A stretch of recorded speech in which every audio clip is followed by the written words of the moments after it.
Welcome back to Firewatch Business, and we have Rob Winters, who is with podops.com, Awesome. right?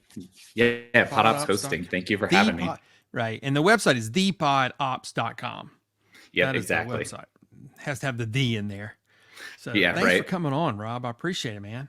Yeah, no, thank you so much for having me.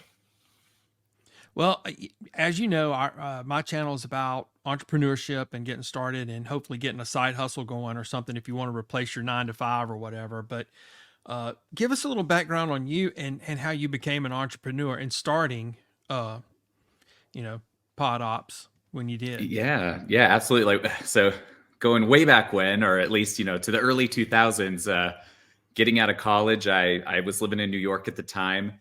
And it was actually over a Thanksgiving weekend. I had a friend who they had started a business in Baltimore, asked me if I would come down, work for $10 an hour, cleaning up data, just line by line in Excel.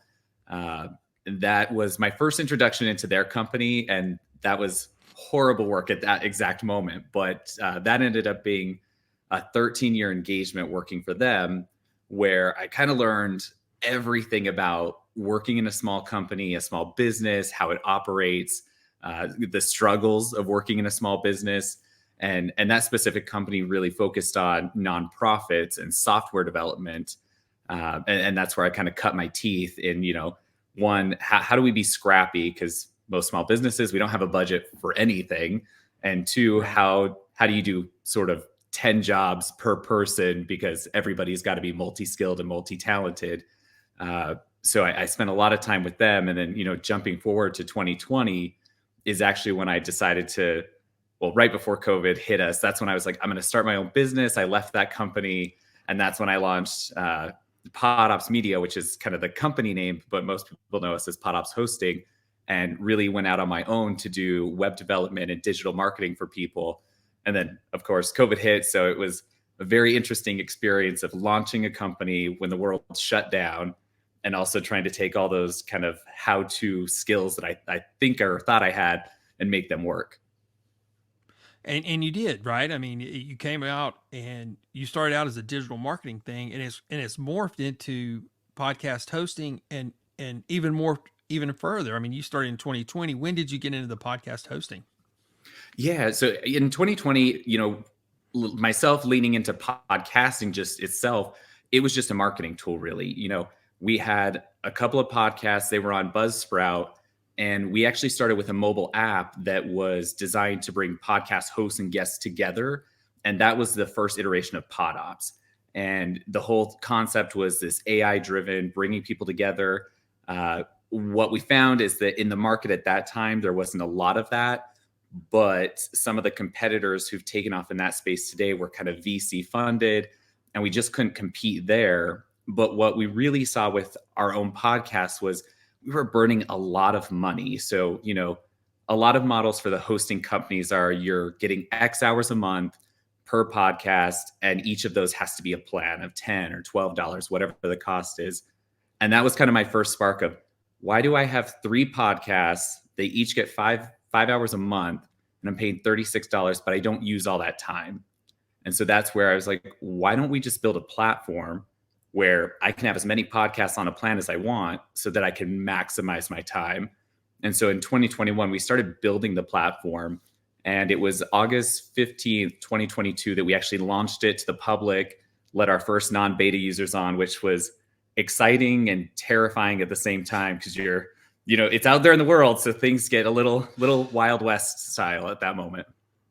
So, and you learn a lot very quickly when you throw it like that.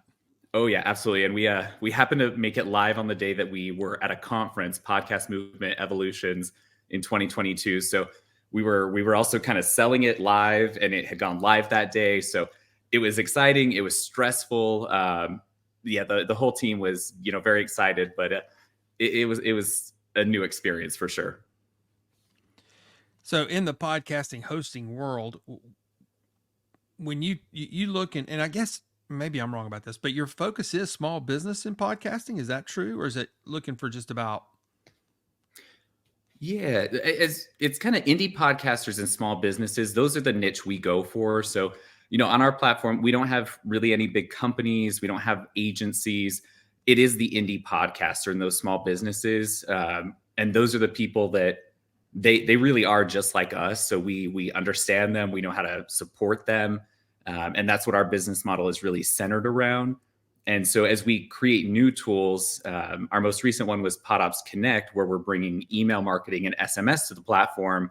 We're trying to build everything in a really affordable way, but not cause you to have multiple logins, multiple platforms. Because we know, an indie podcast or a small business, they have to market themselves somehow. So you might sign up for MailChimp or Constant Contact, but Right. those get expensive really fast. So that's where with Connect, we're like, all right, how do we just build it into the platform, make it so all your subscribers are right there? You can start emailing them, you can work your newsletter in. And then the next iteration, what we'll be launching later this month, is PodOps Studio. And that's our editing and recording tool. So again, we're trying to condense all the tools, one platform, make it easy, affordable. Yeah, and when we talk about that, I liked how you said that you're trying to help out the podcaster. You are a subscriber focused podcast hosting site, and then you move into the ops side of it, where you're doing the ops connect with the email marketing and the newsletter kind of stuff. Now, you're not building newsletters and that kind of thing. You're offering a way for them to utilize your platform to get their newsletter and email information out, correct? Yeah, exactly. So if a user goes into Connect, they'll find templates there and they can manipulate them. It's a drag and drop editor. It's very visual. If they're an advanced coder, if they know HTML, they can absolutely switch into a code mode and go crazy with it. But again, we're kind of assuming the users are new to email marketing, so we're trying to make it easy. They can go clean slate and just build a text-based message if they want. But again, we put in some templates. We try to make it really simple. And, again, the idea is we don't want everything that comes out of the system to be cookie cutter. So like when a new episode drops, you're used to systems giving that automated message, like new episode out. Right. Great. We have those, but we want to take it a step further where you as the podcaster, you can define, well, what does that message look like? Can you do something different with it? Because maybe you're doing something today from Outlook or Gmail. If you can roll it in and we can make it a little bit better for you, where it's branded to your podcast and make it faster, simpler, cleaner, and you can track it, we're thinking, well, that's going to help you as a podcaster maybe sell to advertisers as you start to grow. That's one of the things that you also help podcasters do, right? Is the monetization part of it. Yeah, so our kind of claim to fame is tipping. That was the first feature we rolled out into our podcast website, where podcasters, they can enable one-time or recurring tips. They can make the podcast episodes private, so people need to tip to get access. And then with my background working with nonprofits, I kind of wanted a philanthropic component. So we have Podcasting for Good, where we get or nonprofits, I should say, to sign up for the platform. And when you sign up and turn your tipping on, you'll see a list of nonprofits participating. You can actually enable that and you'll see it pop up on your website, your podcast website. Any tips you get then would just actually go right to that organization. So it's a great way for nonprofits to fundraise, for our podcasters who like to give back to do so in a really easy manner, and kind of going full circle there. Yeah, no kidding, because that's where you started out, right? I mean, Yep, it is exactly. amazing because back in the day, I was involved with Ron McDonald House Charities, a local chapter in Tuscaloosa, Alabama, and getting the fundraising things going there was always a challenge. But everybody wanted to do it and helped you do it. But you had to be very nimble and cost effective when you're talking about that kind of stuff. You couldn't throw a big gala if you weren't going to have enough people to show up and fund it You're right. plus make money, right? Yeah, So exactly. and in your podcast hosting for the nonprofits, you're actually hosting nonprofit podcasts for them too, right? Yeah, exactly. So we set it up so the nonprofits, they get a slightly different account than a regular podcaster, where it's all the same features. But if they don't have a podcast, they can still sign up, utilize all the features, turn on tipping, and participate. If they do have a podcast, great, they can add it to the platform and then also kind of leverage that tipping feature for their own audience. Very good. Do they promote other podcasts that are helping them out? I'm sure they do through your through your system, through their tipping system? Like, Yeah. oh yeah, So we're starting to see more of that. We're starting to get some traction with the podcasting for good as we've introduced it to nonprofits. Those that are getting behind it are getting excited about it. They're starting to share, and as they are getting the tips coming in, which are really donations for them, they're starting to share those podcasters to their own audiences. So it's kind of a win-win. Now the podcasters can get access to a new group of people they might not have before, and again, they're expanding their audience. They might get new subscribers. So we're just trying to really help them cross promote. absolutely, absolutely. Uh, One of the things that I wanted to talk to you about was in the and I'm going to jump back a little bit here because we kind of jump forward to the nonprofits thing was, but the email and newsletter I think is probably one of the most important things that we need to do as podcasters to grow our brand. And so when we talk about that in the podcast and in the pod ops brand, and you talked about being able to use different types of things and using HTML and that kind of thing. It just, I don't know where my question is here more than it is. It's very interesting to me. And if you were brand new at the podcasting world, where would you start with that? How would you, I mean, because that's where I think our people are. It's very at the beginning of their journey of trying to get an entrepreneurship going and getting a business going. Where would they start with that kind of thing? Yeah. So I think the first step, they take their podcast, maybe it's their first episode they're recording or releasing and putting out into the world. Obviously, that's step one. You've got to create the podcast, right? You got to do some content. And then, getting the podcast website that we provide you, I really encourage our podcasters to share it because all the tools are already there for you to help build your audience and start collecting, emails and phone numbers for SMS. And all of those things, they flow into the Connect system so that when you are ready to kind of take that next step and do that first newsletter, maybe that's a month or 6 months or a year into your podcasting journey, all of your contacts will already be there. And we separate them out in the database where you can very clearly see all of the users who subscribe through your website. And if you have multiple podcasts, we tag them for you so you know what podcast they came in through, especially if you want to send them different messages. And we also make it possible. So say you went to a conference, you meet a bunch of people, you get business cards, they want to sign up for your newsletter. We've made it so you can either manually add or upload those people into Connect, and they'll be distinguished so that you can also contact them either in a message together or separately. But kind of that next step after you've, got your website out there, you're collecting contact data, is to take one of the templates, just play with it. Anytime I give a demo of Connect or I show it to a new user, I really encourage them to just get in there to an email and kind of get messy with it. Like, you probably won't show the first one to anybody. Try to break it, throw some things in. It's probably going to be ugly. That's okay, but it'll help you get familiar with the widgets. Like I said, they're all drag and drop. So, you can kind of play with it, see what looks good to you, figure out what they all do. I mean, they're pretty clear how they're labeled, image, text, link. But it's nice to kind of get your hands on it and see what they do on the page in the email. And then, send yourself a test, see what it looks like in Gmail. If you have Outlook, see what it looks like. And then, build that actual first message. And like I said, we have a library of templates. Use the templates. You don't have to, create something from scratch the first time. Maybe you're just adding in your logo or your podcast cover and changing the colors so that they match your podcast. And then as you continue to evolve it, you can make it really polished where it's very custom to your podcast and your brand. But, I always tell our new podcasters who are just starting out, you don't have to do everything on day one. Let yourself grow, give yourself time. Everything will evolve with you.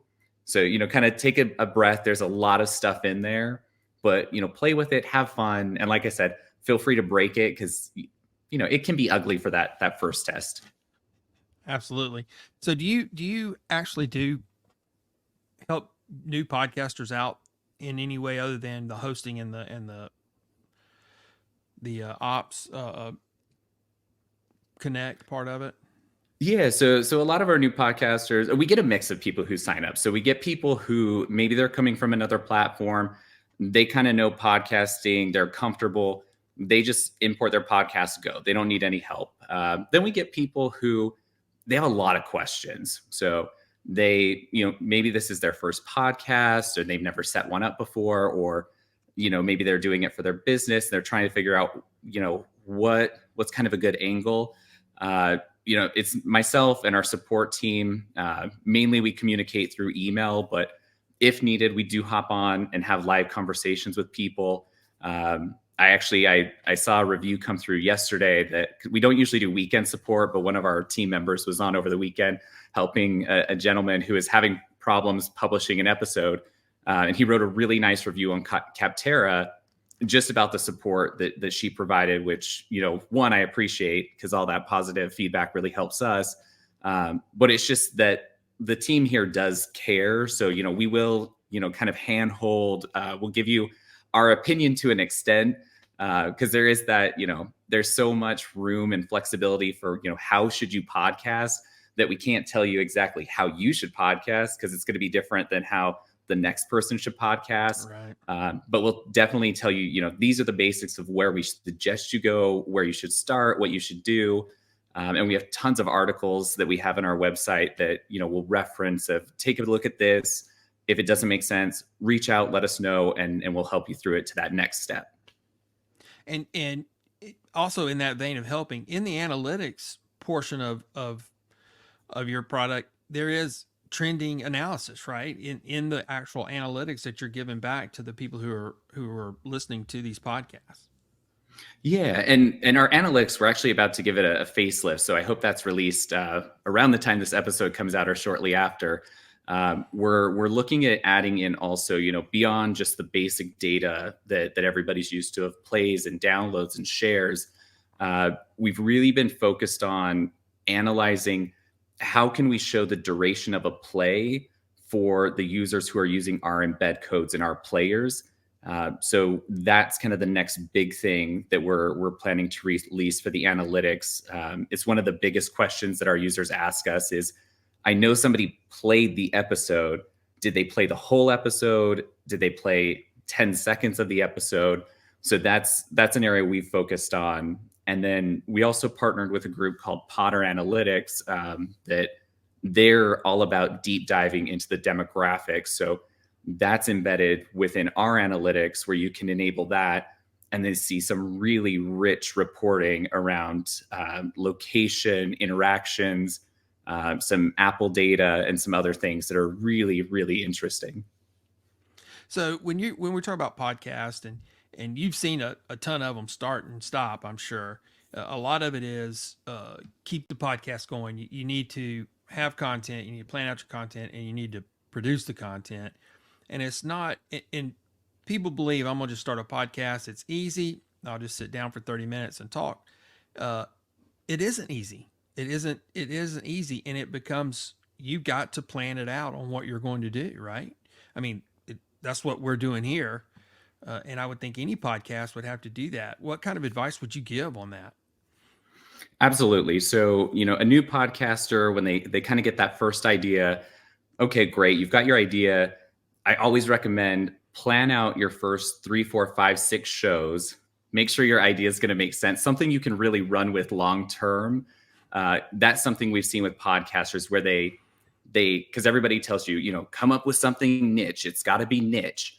Well, Right. they'll come up with something so niche that they're like, I have 2 episodes and I can't come up with any more content idea. So, we tell them, or I tell them, kind of figure out what's the long-term trajectory here. Because we're obviously going to recommend record 3 or 4 episodes, have those start to drop as you're recording more episodes so that you've got that constant flow. And once you've determined, are you releasing weekly or twice a month, something like that. And that way you've got that catalog where you're recording, you're producing, you're releasing, and you're getting you've gotten ahead of the curve enough that you don't run into that wall where you run out of content, you don't have any more ideas. Not that you can't take a hiatus, but it is really planning out that whole journey of where you want the content to go, and not niching down quite so far that you put yourself in a corner that you can't get out of. Yeah, that's very interesting because uh, we've started a couple of podcasts. One that ended because just the lack of the help. We had a couple of guys with me, and they decided that it was just too much work for them. Although I was the only one editing. But anyway, uh, Right.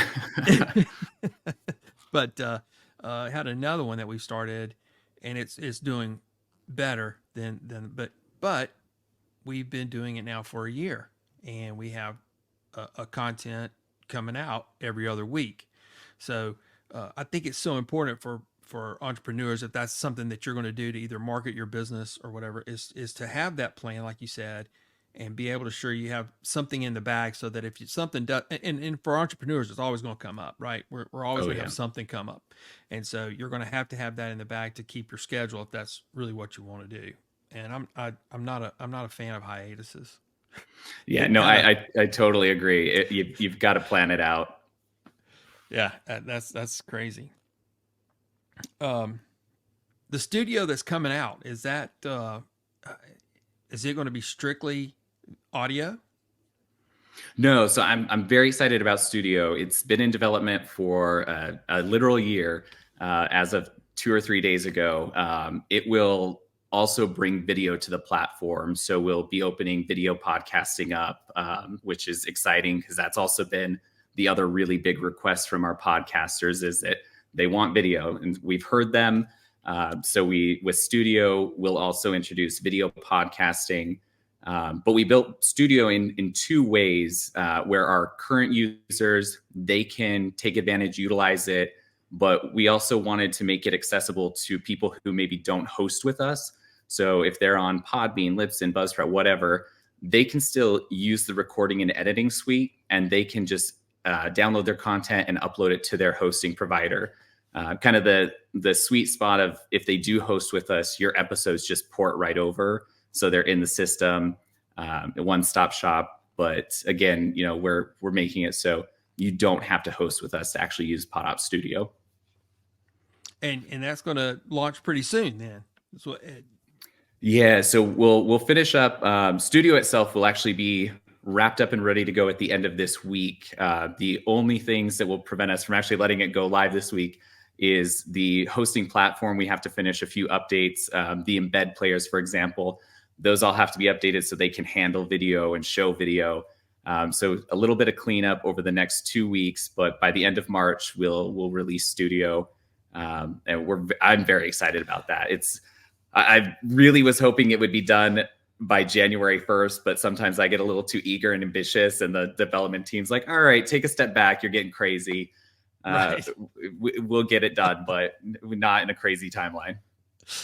Oh, that's beautiful. That's beautiful. Um, that that's pretty much all the questions I had for you. Just trying to learn what you do and how you do it.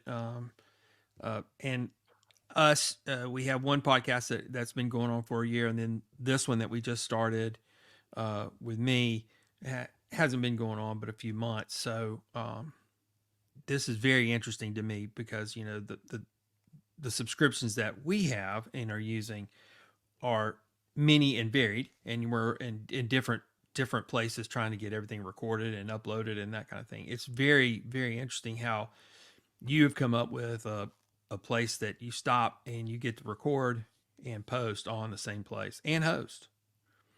Yeah, and kind of what you just described, a lot of the product roadmap came from exactly what you're talking about, from my own experience, the rest of the team's experience with podcasts.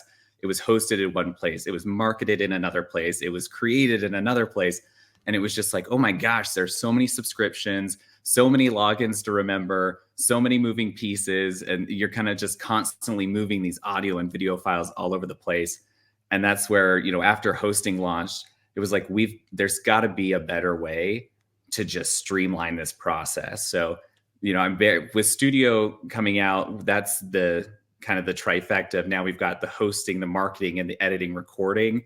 And then at this point, we'll just focus on feature enhancement for the rest of 2024. Well, and probably some bug fixes. Let's be honest. That's just the reality of development.